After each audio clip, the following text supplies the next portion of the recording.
नमस्कार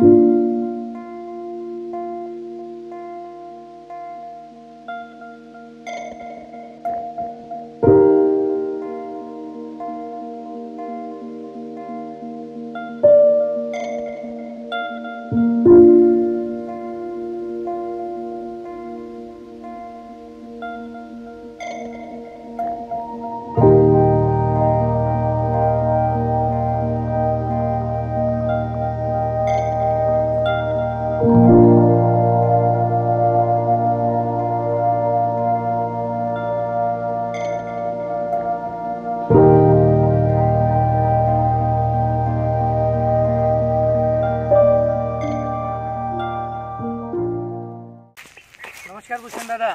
नमस्कार. आमचं मोरफळ तुमचं स्वागत करताय. धन्यवाद धन्यवाद. आमच्या ह्या छोट्या खाणी प्रयोगांमध्ये लोकांपर्यंत तुम्ही आमचे काही विचार पोचवाल अशी अपेक्षा करतोय. बिलकुल. बघा तुम्ही हे जे क्षेत्र बघतायत हे क्षेत्र माझं स्वतःचं असून हे फक्त 2 एकर क्षेत्र आहे आणि या 2 एकर क्षेत्रामध्ये पारंपरिक पद्धतीने आम्ही कापूस ज्वारी वगैरे असं काही घेत होतो. पण आता वडीलही थकलेत आणि आम्हालाही काहीतरी शाश्वत उत्पन्नामध्ये हे पाहिजे होतं. म्हणून मी इथे काय केलं आहे, ऑलिव्हेरी ह्या जातीचं बांबूची लागवड केली. साधारणतः आता हा 1.5 वर्षाचा प्लॉट तुम्ही बघतायत. याचं प्लांटेशन करतेवेळी काय झालं की मला इथे जे होतं माझी ऑलरेडी ड्रीप लाईन जी होती ती 4-4 फुटावर होती, जेणेकरून मी 4 फूट बाय 4 फूटवर पारंपरिक कापूस घेत होतो. सो ते आहे ते स्ट्रक्चर चेंज न करण्यासाठी मी काय केलं, हे 16 बाय 8 वर लागवड केली होती ऑलिव्हेरीची.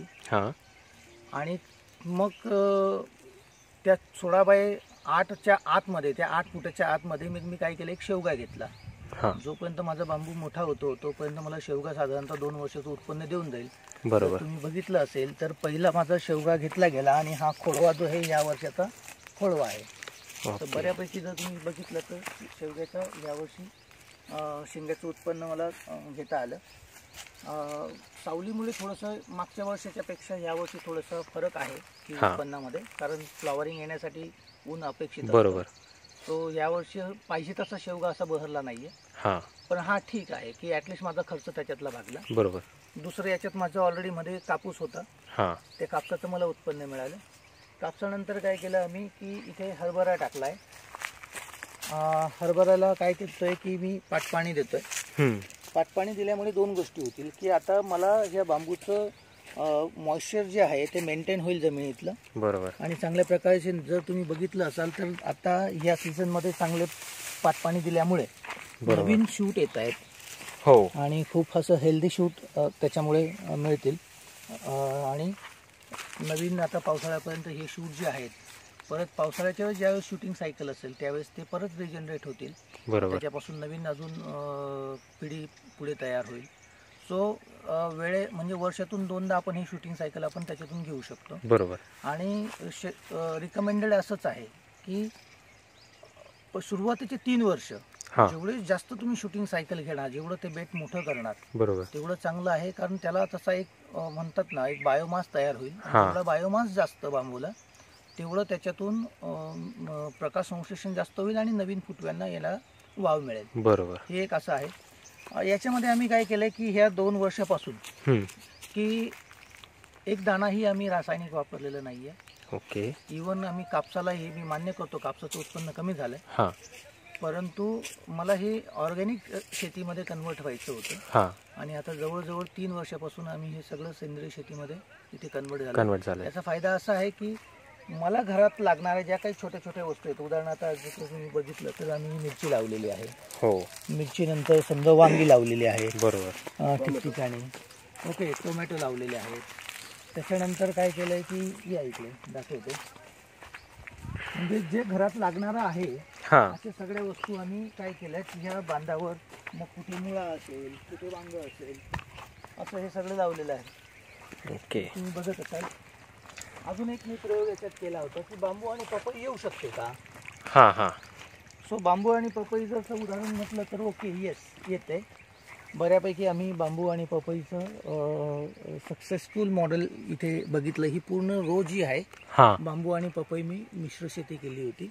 ओके. याच्यामध्ये या तुम्ही इथे दाखवतो तुम्हाला. आता बऱ्यापैकी माझी पपई निघून गेली याच्यातली. तुम्ही आता ही जे झाडं आहेत तुम्हाला इथे बघू शकाल तुम्ही, चांगल्या प्रकारे पपई आहे आणि कोणत्याही झाडावर कसलाही व्हायरस नाही आहे, कसलाही प्रकारचा स्प्रे नाही आहे. तो व्हायरस स्प्रेड आउट होण्यासाठी इथे वाव नाही आहे. बरोबर. कारण दर 16 फुटाला एक नॅचरल वॉल तुमची तयार झालेली आहे. बरोबर. सो पपई खूप चांगली येऊ शकते. जर मधल्या फटात जर समजा कोणी पपई करणार असाल, बांबू आणि पपई, तर तो एक चांगला प्रयोग बांबूमध्ये होऊ शकतो. याच्यामध्ये झेंडूची फुलं घेतली होती दिवाळीच्या वेळेस, मला खूप चांगल्या झेंडूची फुलं मिळाली. सगळं म्हणजे असं नाही की फक्त हे आणि हेच करायचं आहे. सीझन वाईज जे काही असेल, अशा तुकड्या तुकड्याची जी शेती असते ती तशी करावी. सीझनेबल तो तेवढा पैसा वर्षभर आपल्याला रोटेशन मनी मिळत असावं. बरोबर. म्हणून ह्या 2 एकरचं मी असं ह्या प्रकारचं नियोजन केलेलं आहे. ओके. आता काय होईल, हे सगळं जे आहे पपई वगैरे सगळं निघून गेल्यानंतर त्याची एक कॅनोपी तयार झाली की भविष्यात मग मी काय करणार आहे की जर तुम्ही बघितलं त्या तिकडे शेवटची रो मध्ये, तर मी हळदीचं बियाणं म्हणून तिकडे 2 रो ऑलरेडी लावून ठेवले आहेत. मग मी काय करेल, ह्या सगळ्या हरभरा वगैरे निघाला की पावसाळ्याच्या सुरुवातीला मी हळद आणि अद्रक या मधल्या फटामध्ये घेणार आहे. अच्छा. जेणेकरून खूप छान प्रकारची सावली आणि वातावरण निर्मिती झाल्यामुळे खूप छान प्रकारचं मला हळद आणि अद्रक मिळू शकते याच्यात. बरोबर. आणि ही जी पर्टिक्युलर जात आहे ऑलिव्हेरी, याचं वैशिष्ट्य असं आहे की हा सॉलिड असतो. काही अंशी एखाद्या बेटामध्ये 2-4 बांबू जे असतात ते पोकळ निघतात आणि परंतु स्ट्रेट वाढतात. आणि याचं वैशिष्ट्य असं आहे की याच्या साधारणतः वरती 4 ते 5 फुटाला फांदी असते, खाली हा स्ट्रेट असतो. जर तुम्ही बघितलं एखाद्या बांबूचं, जर तुम्हाला बिहेवियर दाखवायचं जर म्हटलं तर इकडे आता हा बघा, या बांबूला जर तुम्ही निरीक्षण केलं तर इथपासून तर इथपर्यंत फांदी नाहीये. बरोबर. बिकॉज का होतं माहिती आहे का, याला फांदी का फुटत नाही की हे जे कव्हर असतं हे ऑलरेडी ओव्हरलॅप असतं. बरोबर. सो हा डोळा मोकळा नसल्या कारणाने त्याचं स्ट्रक्चर असं असतं की याला वरतीच फक्त बायोमास असतो.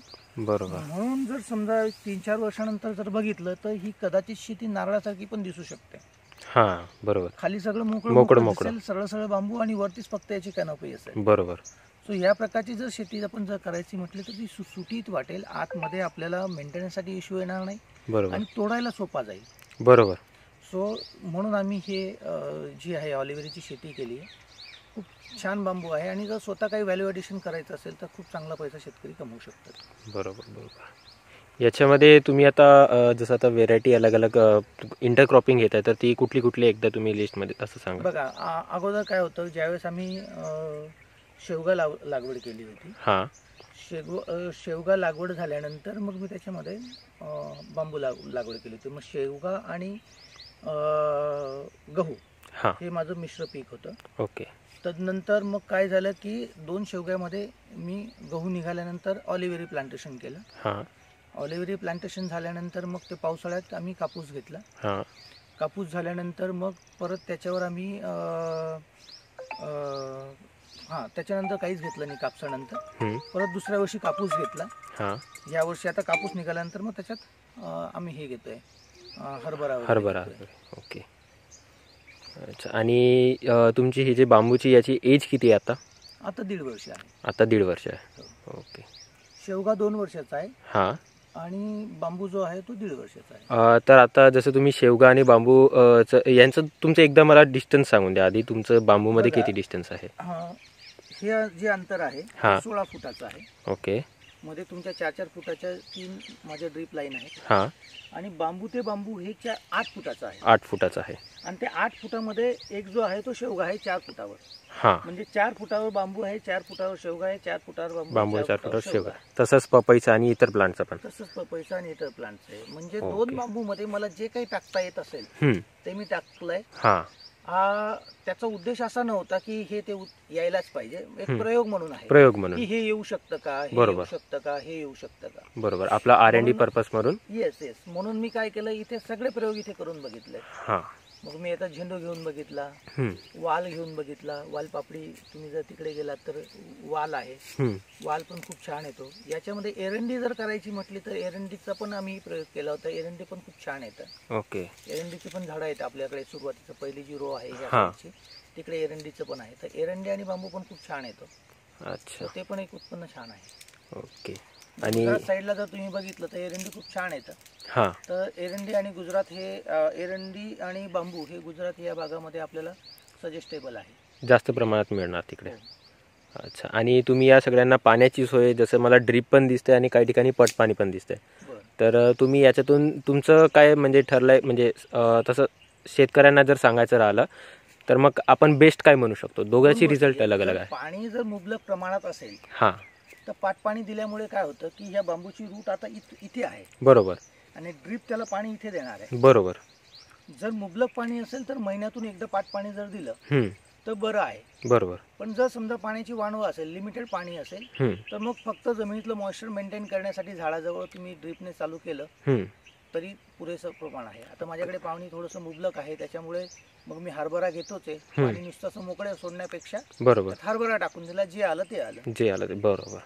म्हणजे तसं पाहतो म्हटलं तर ड्रीपचं आणि पटपाणीच्या दोघांचे रिझल्ट खूप जास्त ड्रॅस्टिक फरक आहे त्याच्यामध्ये. हो, पाट पाणी दिलं तर तुम्हाला खूप छान प्रकारे रिझल्ट मिळू शकतो, कारण त्याला सर्वदूर सगळ्या रूटला पाणी मिळणार. बरोबर, बरोबर. परत व्हाईट रूट फुटणार आहेत आणि चांगलं अन्न मिळाल्यामुळे नवीन शूटिंग सायकल जर बघितलं तुम्ही बेटामध्ये, आता तुम्ही आज जानेवारी महिना आहे, जानेवारी महिन्यामध्ये सुद्धा याला इथे तुम्हाला असं पावसाचं वातावरणासारखं फील होतं. बरोबर, बरोबर. कारण वरचं बायोमासमुळे आर्द्रता आहे आणि खाली पण त्याला पाट पाणी दिल्यामुळे खूप छान प्रकारे त्याला उत्पन्न मिळतं. बरोबर. जसं आता तुम्ही मला सांगितले की जे व्हेरायटीज तुम्ही सांगितले ते R&D म्हणून केले आहे, ते मला एकदा दाखवून द्या.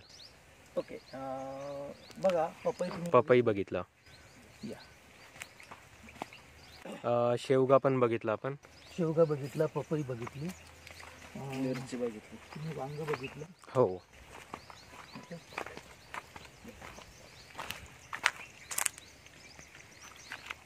खड्गा तुम्हाला दाखवतो. खड्ग्याची पण खूप सुंदर अशी शेती केली जाऊ शकते. खदगा.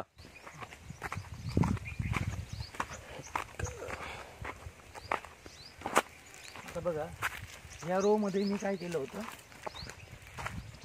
हळद घेतली होती. ही हळद आहे.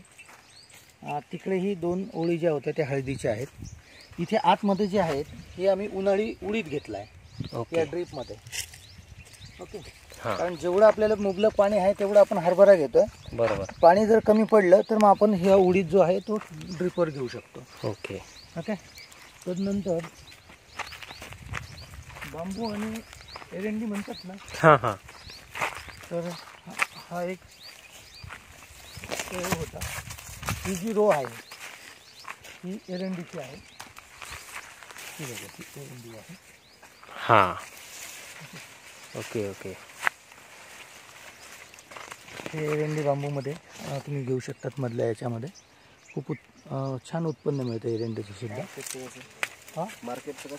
मार्केट एरंडीचं तेलासाठी खूप चांगलं मार्केट आहे आणि मला वाटतं साधारणतः 8 रुपये 10 रुपये किलोने आम्ही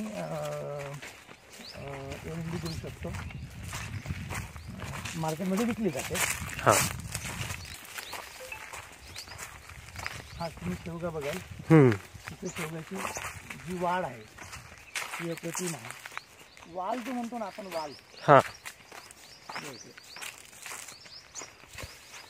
तो याचा ब्रांचेस पूर्ण पसरला. बांबूवर हा पूर्ण वाल जो आहे हा चढवला. एखाद्या झाडावर वाल चढवल्यानंतर काय होतं की आपला तिथपर्यंत हात पुरत नाही. बरोबर. तर बांबू पाहिजे मला तेवढा मी वाकू शकतो. माझी वाल जो आहे तो मी हार्वेस्ट करू शकतो आणि परत त्याला वरती तो चालला जाणार. बरोबर. तुम्हाला हार्वेस्टिंगला एकदम सुंदर आणि सोपा असा हे आहे. सुरुवातीला 2 वर्षापर्यंत तुम्ही हवी तिथपर्यंत हात पुरवा. हे बघा, ही अशी वालची उत्पन्न तुम्ही घ्या, याला पीक करा आणि हे करा. बरोबर. एनिवे दुसऱ्या वर्षापर्यंत जरी हा थोडाफार झुकत असला तरी हा बायोमास तुम्हाला काढूनच टाकायचा. बरोबर. हा बांबू वाकडा आला तिकडे आला याला काही हे नाही. बरोबर. पण ऍटलिस्ट एक ओळ सोडून एक ओळ, एक ओळ सोडून एक ओळ जर अशी जरी आपण करायची म्हटली, किंवा जे आपल्या बांधाचे जे हे आहेत बांबू आहेत, बरोबर, तिकडे आपल्याला फेन्सिंग करायची आहे. हो. मग त्या साईडला जेवढे बांधाचे जेवढे बांबू आहेत, जी आपली रो आहे तिकडे सगळ्यांवर वाल चढवून द्यायचा. बरोबर, बरोबर. पूर्ण काय कॅनोपी होऊन जाणार, ते उत्पन्न होतं आणि ते उत्पन्न कमी नाही मिळत. बरोबर. चांगलं उत्पन्न त्याच्यापासून मिळू शकता. सो एखाद्या दुसऱ्या झाडावर जर चढवायचं म्हटलं तर ते झाड तुम्ही एवढं जर वाकवायचं म्हटलं ना तर नाही वाकत. नाही, पॉसिबल नाही आहे मग ते. आणि ते वापस वरती पण चाललं जातं. बरोबर. आपल्याला अलग त्याचं काही करावं लागत नाही वालसाठी. झेंडूची बऱ्यापैकी आमची इथे लाईन होती, पण हा. आता हरभऱ्यामुळे ते काढले गेलं. ओके. पण ते एक झाड तुम्हाला दाखवत आहे, हा हा, एक तिथे दिसतंय. उत्पन्न मिळू शकतं म्हणून. हा? हो. ओके, ते झेंडूचं उत्पन्न तुम्हाला झेंडूच्या फुलांवर दिसलं.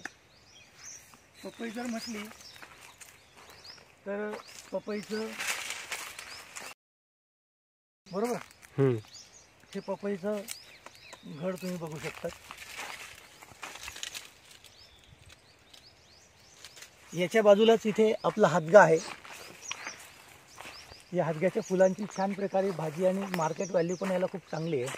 साधारणतः 100 रुपये किलोप्रमाणे हे फुलं विकले जातात. 100 रुपये किलोला? हो, शेतकऱ्याला 40 रुपये 50 रुपये मिळतात. हा, पण मार्केटला त्याची 100 रुपये किलोने विक्री होते. पण याचंही खूप सुंदर असं उत्पन्न आहे. दरवर्षी याला कट करायचं आणि दरवर्षी याला नवीन ब्रांचेस फुटतात. अच्छा. सो एकचदा याला प्लांटेशन केलं की याच्यापासून सुद्धा खूप चांगलं उत्पन्न, शाश्वत उत्पन्न याच्यापासून मिळतं. अशी सुद्धा बांबूमध्ये तुम्ही एक 15-20 झाडं हादग्याची जरी लावलेत तर तुम्हाला त्याच्यातून एक उत्पन्न मिळतं. आणि प्लस काय होतं की याला जी ब्रांचेस फुटणार आहे, ही ब्रांचेस तुमचा येणाऱ्या बांबूला सपोर्ट करतं, जेणेकरून तो बांबू वेळावाकडा वाढत नाही. बरोबर बरोबर. नवीन येणाऱ्या शूटला तो सपोर्ट राहतो. म्हणून तुम्हाला असे काही झाडं जे आहेत ते मिश्र शेतीमध्ये तुम्हाला प्लांटेशन करायला हवे. ओके, बरं.